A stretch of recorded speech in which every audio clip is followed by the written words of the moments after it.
donc, une fois n'est pas coutume, puisque je découvre donc le nouveau manga des créateurs de Death Note, et je suis là en train de me dire, putain, qu'est-ce que je vais découvrir? Parce que j'avais vu les premières petites pages teaser, hein, celles qui me donnaient envie de lire, hein, c'était en gros les débuts du chapitre, si vous voulez, et moi j'étais là, putain de merde, ça risque d'être vraiment génial. Bon, parce qu'il est question d'histoire donc entre un personnage et un ange.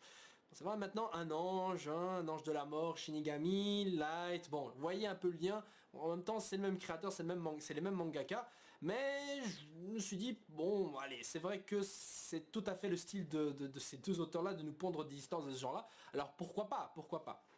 Donc on découvre l'histoire donc d'un jeune lycéen ou collégien, je sais pas exactement à quel âge, mais en tout cas d'un jeune adolescent donc qui en fait va se suicider puisque visiblement celui-ci n'aime pas trop sa vie. Bon, c'est un peu normal parce que le mec se fait maltraiter du début à la fin par son oncle et sa tante suite à l'accident donc de ses parents.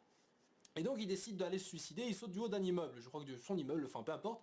Mais juste avant de mourir, il se fait sauver donc par un ange qui se présente comme étant son ange à elle, qui s'appelle Nacha. Et en gros cet ange justement est là pour lui redonner de l'espoir, là où justement le héros, qui s'appelle en plus Mirai, ce qui veut dire futur, hein, un gars qui s'appelle Futur et qui se suicide car selon lui il n'a pas de futur, hein, ça c'est paradoxal. Bref, donc le sauve veut lui donner donc de l'espoir. Bon, évidemment pour ce faire, il va pas juste lui dire, hé vas-y, ne te suicide pas, bien entendu, il va lui donner ce que beaucoup d'entre nous aimerions avoir, c'est-à-dire le pouvoir déjà de voler, ce qui lui donne le pouvoir de la liberté, il peut aller où il veut, à une vitesse que les humains ne peuvent pas, en tout cas suivre de leurs propres yeux, des ailes qui sont donc invisibles justement à l'œil nu. Et il lui donne un deuxième pouvoir qui est celui de pouvoir en quelque sorte contrôler les gens grâce à une sorte de flèche, enfin je sais pas quel pouvoir c'est, le nom exact qu'on va lui donner parce que selon certaines traductions ça change un peu, c'est la flèche du contrôle, la flèche de je sais pas quoi, enfin peu importe, mais en tout cas il lui donne donc le pouvoir de en quelque sorte contrôler les gens pendant une durée de 33 jours. Bon évidemment elle lui a pas donné donc les deux pouvoirs d'un coup, en fait il lui a donné les poser la question suivante, donc de choisir entre celui-là et celui-là, mais lui il a dit pour rigoler parce qu'il pensait que c'était un rêve ou quoi, genre je prends les deux. Ce qui est bonne chose puisque justement en fait c'était une question de formalité en soi, elle pose cette question de cette manière-là, mais il peut prendre les deux, c'est-à-dire que certains d'entre vous on vous dit tu choisis quoi entre ça et ça. Toi tu fais, bah, tu choisis ça, alors qu'en fait tu pouvais prendre les deux, mais tu ne savais pas, donc du coup tu te retrouves baisé avec un pouvoir alors que tu pouvais en avoir deux. Donc le mec se retrouve avec ces deux pouvoirs là. Et déjà quand j'ai déjà lu quand j'ai lu 33, tu peux contrôler genre une personne pendant 33 jours. Hein, c'était 33 jours ou 13 jours, je sais pas exactement c'était combien, je crois que c'était 33. Enfin peu importe, mais quand il y a un délai précis avec cet auteur, dis-toi bien que ça aura une super importance dans la suite. Je me base sur ce que j'ai déjà eu comme expérience avec Death Note. Là clairement on va certainement voir à un moment donné, on aura un timing serré où ce nombre de jours là sera super important, il y aura un retournement de situation, genre en fait, en fait non, c'est pas un jour ni deux qui se sont écoulés, en fait j'étais manipulé, en fait il s'est même pas écoulé 3 semaines. Enfin bref, un truc dans le genre quoi, je sens un truc comme ça qui va se produire. Bref, donc du coup il va tester un peu ses pouvoirs, il va par-ci par-là et le mec il kiffe ça et le gars il pleure carrément. Mais c'est un peu normal puisqu'il a vécu une enfance plutôt difficile et on l'apprend justement grâce à Nacha, donc à cet ange donc qui lui donne une partie, un brin d'histoire que celui-ci ne connaissait pas, qui est la suivante. Donc en gros ses parents et son petit frère, enfin, se sont fait tuer sont morts dans un accident de voiture, ok. Mais en fait, c'était pas vraiment un accident, puisqu'en fait, ça a été causé par justement son oncle et sa tante qui l'ont fait, on apprend donc par la suite, à cause de l'argent donc d'un héritage, puis ensuite ils ont laissé en vie justement Mirai pour toucher l'assurance ou un truc comme ça. Donc c'est qu'une question de pognon. Parce qu'en fait, justement, Mirai utilise son pouvoir de contrôler les gens pour demander donc à sa tante de lui révéler la vérité. Hein, parce que d'ailleurs, c'est marrant, dès qu'il touche avec son pouvoir, la meuf elle est à la limite en train de lui sauter dessus pour pouvoir lui faire l'amour. C'est un truc assez ça c'est malsain comme truc. Enfin, je sais pas si c'est sa tante biologique ou sa tante par alliance, dans tous les cas, c'est assez glauque. Bref, du coup, la meuf, elle se suicide après, et son oncle aussi. Enfin, il y a un bordel avec son oncle, voilà, ils se disputent tous les deux, parce qu'à un moment donné, justement, Mirai est en train de dire « Ah, mais vous devriez plutôt crever et tout », et justement, la meuf se tue. Pourquoi? Parce que justement, Mirai souhaitait qu'elle crève, parce que ça lui aurait fait plaisir, donc elle veut lui faire plaisir, donc sa tante se flingue, enfin, se coupe la gorge, voilà. Du coup, les pouvoirs de Mirai se révèlent comme étant justement très précis et assez puissant. Le mec peut contrôler des gens super facilement, il peut se déplacer où il veut. Bref, il a un pouvoir qui lui donne en tout cas une grande liberté dans sa vie. Et c'est un peu normal de lui donner ce genre de pouvoir puisque justement il avait aucun futur, il avait selon lui aucun futur, il voulait donc se suicider à cause de ça, à cause de la maltraitance qu'il y a eu. Le mec il mangeait qu'au lycée, il dormait dans un placard, je sais pas quoi. Le mec il limite, c'est son oncle et sa tante l'ont fait travailler pour lui en plus lui voler son salaire. Il faut vraiment être un enfoiré pour faire ça. Bref, je regrette pas la mort donc de sa tante. Bon. Mais on peut se demander comment, pourquoi, enfin je veux dire cet ange, je veux dire apparaît c'est sûr quand il se suicide, mais je veux dire elle n'est jamais apparue avant quand il y avait des emmerdes, où on n'a jamais vu d'autres anges apparaître vers d'autres personnes lorsque ceux-ci se suicident. Ça se saurait que tous les suicidaires obtiennent des super pouvoirs, putain manquerait plus que ça. Non, parce que surtout on sait que cette Nasha, donc c'est un ange qui est au courant de tout ce qui est arrivé, donc à Mirai depuis le début. Donc ça veut dire qu'elle aurait pu intervenir avant, mais elle ne l'a pas fait. On apprend donc en réalité que Dieu, donc le Dieu, l'être suprême si vous préférez, va prendre sa petite retraite. En fait le mec il en a un peu marre, il est un peu trop crevé, son énergie est très très faible, donc en gros il a besoin d'un remplaçant, et pour ça il demande donc aux anges de trouver une sorte de personne, il y a un élu, une sorte d'humain sur Terre pour que celui-ci justement prenne sa place. Hein, et il y en a 13 je crois, 13 anges donc qui auront 13 candidats et Nasha en fait partie. C'est assez con comme raisonnement, mais soit. Donc chacun d'entre eux devront choisir quelqu'un et justement si leur candidat est celui qui prendra la place de Dieu, bah justement l'ange qu'il a choisi sera à ses côtés pour toujours. Donc en gros c'est c'est le concours du futur majordome de Dieu là en quelque sorte. Bon ça j'exagère un peu les choses, mais pour vous situer, pour vous dire pourquoi est-ce qu'on a des anges carrément qui se battent pour le trône en lui-même, tout simplement parce que c'est ça l'esprit shonen. L'esprit shonen c'est surtout la confrontation, le combat, et Death Note, s'il n'y avait pas eu de rivalité avec entre Light pardon, et elle, ça n'aurait pas été un véritable shonen manga, mais ça aurait été surtout une sorte de gros seinen, parce que Death Note, avant tout, ça reste une sorte de shonen.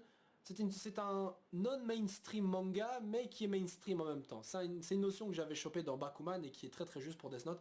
Et ici, c'est encore une fois ça, c'est la puissance, c'est la force de l'auteur qui ici nous apporte un non-mainstream manga, mais qui est mainstream. Bakuman était un non-mainstream manga, mais qui est mainstream. C'est quoi un mainstream shonen manga? C'est en gros un shonen classique genre Naruto, One Piece, Fairy Tail, des trucs comme ça quoi. Ça c'est des shonen classiques. Des non-mainstream manga, bah, c'est exactement ce que vous avez là, c'est-à-dire des shonen, en fait c'est des mangas si vous voulez, c'est des non-mainstream mangas, c'est des mangas qui sont pas tellement shonen, c'est plus des seinen en quelque sorte. Mais ils ont des codes du shonen qui font qu'au final ça reste des shonen. Donc des non-mainstream mangas mainstream. Bon en anglais c'est non-mainstream manga yet mainstream. Enfin bref, si vous lisez Bakuman, je vous jure c'est un très beau manga. Qui est d'ailleurs du même auteur, qui est d'ailleurs de cet auteur là. Bref, pour en parler, déjà au niveau du dessin, ce premier chapitre est magnifique. Bon évidemment les premiers chapitres en général sont toujours très beaux. En plus on a les pages couleurs et tout. Le héros a les cheveux rouges, ok pourquoi pas. Donc au niveau de sa gueule, il ressemble pas vraiment à Kira, il ressemble pas non plus à Mashiro de Bakuman. Je dirais c'est une sorte de mix entre le héros, pardon, une sorte de déviation un peu, allez, encore un peu lointaine c'est vrai, entre Kira et le héros qui s'appelle Satoru, donc du manga Reversi, qui était en fait un manga inventé dans le manga Bakuman, parce que Bakuman ça raconte l'histoire de jeunes qui veulent devenir mangaka, et en fait dedans tu vois des mangaka qui ont été inventés pour le truc, mais qui n'existent pas dans la réalité. Pourtant il y a des très bons trucs qui auraient pu exister. Hein. Mais bref, et dedans tu avais un manga qui s'appelle Reversi. En fait, Reversi, dans le manga Bakuman, est une sorte de biographie des propres auteurs. C'est-à-dire qu'en fait, dans le manga Bakuman, je suis en train d'éviter le sujet mais c'est important. Dans le manga Bakuman, en fait, c'est un duo de mangaka, un qui fait l'histoire et un qui fait les dessins. Bon. Et en fait, les auteurs de Death Note, Otawa et Obata, font la même chose. Il y en a un qui fait les dessins et un qui fait l'histoire. Putain, je crois que je viens d'écorcher, non, je suis désolé. Mais en tout cas, c'est la même chose pour les créateurs de Death Note. T'avais un qui faisait l'histoire et un les dessins. Et en fait, c'est en quelque sorte une sorte de autobiographie. Hein. Bon, évidemment pas une biographie très lointaine en tout cas, mais qui est faite à partir de ce manga-là. Et à la fin de l'histoire, les deux arrivent à créer justement Reversi, qui est en quelque sorte un manga qui est l'équivalent du Death Note. Et tu vois les mêmes problèmes, c'est-à-dire en gros un manga qui est censé être court mais qu'on voulait rallonger, ce qui arrivait avec Death Note, hein, Nier, Melo, vous voyez tous les trucs. Donc un manga qui était rallongé par la suite. Hein, et dans Reversi, tu avais un héros comme ça qui ressemble donc au héros qui est ici. Bon, c'est vraiment lointain comme j'ai dit, c'est très, mais je suis sûr qu'il y a un truc dans le genre. Parce que dans ce manga Reversi, il était question justement d'un pouvoir de démon qui a été attribué, tu avais le pouvoir de la justice et le pouvoir de l'autre. Enfin soit, mais en tout cas, tu avais donc cette confrontation. Et ici, c'est plus ou moins la même chose, puisque tu as un ange qui vont confier des pouvoirs à une personne, et comme on vient le voir, d'autres anges vont confier leurs pouvoirs à d'autres personnes, ce qui fait qu'on aura des confrontations entre plusieurs personnages. Hein, et là, vous vous dites un truc, c'est que justement, cette histoire, ce plot, si vous voulez, ça me rappelle beaucoup Mirai Nikki. Mirai Nikki, c'était quoi? C'était donc Deus Ex, donc le dieu qui contrôle le temps, l'espace, en soit, qui en gros cherche une sorte de remplaçant, un successeur, et pour ça, il va créer un mini-jeu pourri avec plein de personnes qui ont des téléphones, avec des pouvoirs, hein, qui sont liés donc au pouvoir de prédire l'avenir d'une manière ou d'une autre. Voilà. Et justement, ils doivent s'entretuer, celui qui survit justement est celui qui va devenir le nouveau dieu. Bah ici c'est pareil, hein. C'est donc des gars qui ont des pouvoirs hérités par ces anges, hein, pour choper un peu le pitch d'un peu de Death Note qui donne, où t'avais un Shinigami qui donnait son Death Note. Ici c'est pareil, t'as un ange qui donne des pouvoirs à quelqu'un. Et là ils doivent justement, entre eux, il y aura certainement des batailles, voilà, pour que le gagnant devienne, encore une fois, dieu.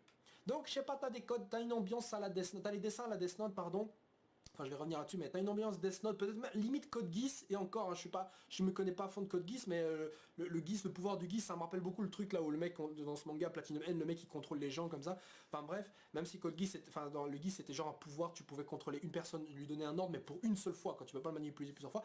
Mais ici, on sait pas jusqu'où peut aller ce pouvoir, c'est-à-dire que là on voit une meuf se tue, le contrôle marche pendant une certaine durée, mais est-ce qu'elle peut réappliquer le pouvoir une fois le délai terminé? Hein, ça, si j'étais light, putain, c'est le truc que je me demande, hein, c'est le truc que je vais tester. Je contrôle quelqu'un et je regarde d'abord si le pouvoir je peux le réappliquer ensuite. Ah, moi je demande les conditions. Est-ce que ce pouvoir je peux l'utiliser sous l'eau, dans un aéroport, alors qu'il y a un changement d'heure et quand je suis en train de dormir, somnambule, tout ce qui est possible. Faut demander tout. Bon bref, on voit ici que le mec il est peut-être pas forcément non plus super intelligent. C'est ça le problème aussi avec Light, c'est que dans le Death Note, le mec c'est direct un génie. Bon, c'est un peu normal. S'il était pas, il se serait vite fait cramer par justement le meilleur détective du monde, qui était elle dans le manga. Ici c'est un ado, voilà, ses pouvoirs clairement ne vont pas influencer forcément avec le reste du monde. Donc c'est pour ça qu'il n'a pas besoin d'être super intelligent, parce que personne va vouloir essayer de le coincer. En soi il va pas tuer non plus les gens et personne ne peut comprendre ce pouvoir, personne ne le voit. Vous voyez. Donc de ce côté-là, pas besoin donc que le héros soit super intelligent, je pense que ça va être encore un jeune un peu naïf qui, voilà, en même temps le mec veut se suicider, il faut être con pour ça, non je déconne. Mais en tout cas comme je vous l'ai dit, c'est un petit mélange comme ça avec Mirai Nikki, Death Note et Code Geass, c'est un mélange d'ambiance comme ça. Bon, pour en revenir au dessin, les dessins ne sont pas aussi sombres et aussi... Ouais, aussi sombre en tout cas, ouais, que ceux de Death Note. Dans Death Note, t'avais des contrastes assez énormes parfois avec l'ombre, les visages, qui faisaient que tu sentais vraiment un côté très dark au personnage. Hein. Mais ici en fait t'as ce côté parfois allez beaucoup moins, t'as ce côté beaucoup moins dark, alors que en fait direct putain tu commences le manga par un ado qui se suicide quoi, waouh.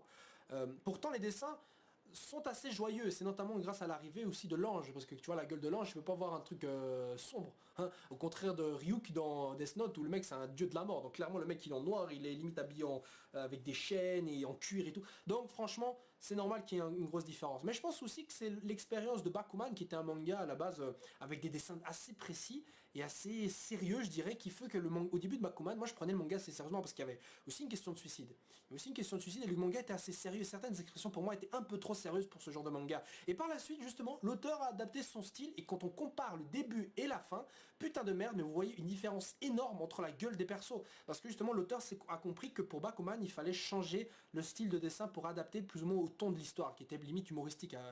Au début c'était un peu sérieux c'est vrai, mais par la suite c'est devenu assez humoristique, bien qu'il est question aussi de thèmes assez sérieux, l'effort, et même le travail et tout ce qui s'ensuit, enfin le surmenage, bref. Et bon, le suicide en même temps rapidement aussi.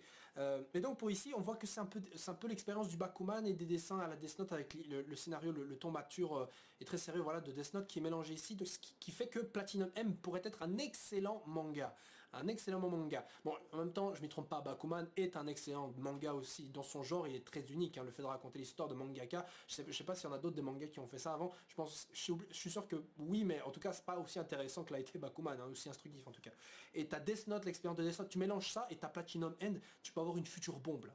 Là, je vous dis ça parce que je vois pas beaucoup de gens en train de se dire hey, Platinum End. Non, putain de merde, là on est en train d'assister à un moment historique, la naissance peut-être d'une future perle à la Death Note. Allez savoir, on va voir. Mais s'il y a un truc où ça doit foirer, c'est vraiment il faut vraiment que les auteurs arrivent à se différencier vraiment de Mirai Nikki, parce que dès le début j'ai pensé à Mirai Nikki, et si vous connaissez Mirai Nikki, vous avez pensé à ça aussi. Bon maintenant évidemment ça peut pas non plus être forcément moche, hein, parce que si vous regardez bien, il est question d'anges différents, il y a des anges différents, il y a des anges spéciaux qui, si bien compris, prennent les âmes, et il y a des anges de second ordre qui ne peuvent donner qu'un seul pouvoir je crois. Donc ça veut dire que certains parmi les 13 candidats, il y aura certains qui auront les deux pouvoirs, les meilleurs rivaux de Mirai certainement, t'en as qui auront un pouvoir, et qui le maîtriseront super bien, t'en as un autre qui aura d'autres pouvoirs et ainsi de suite. Bref, des trucs différents quoi.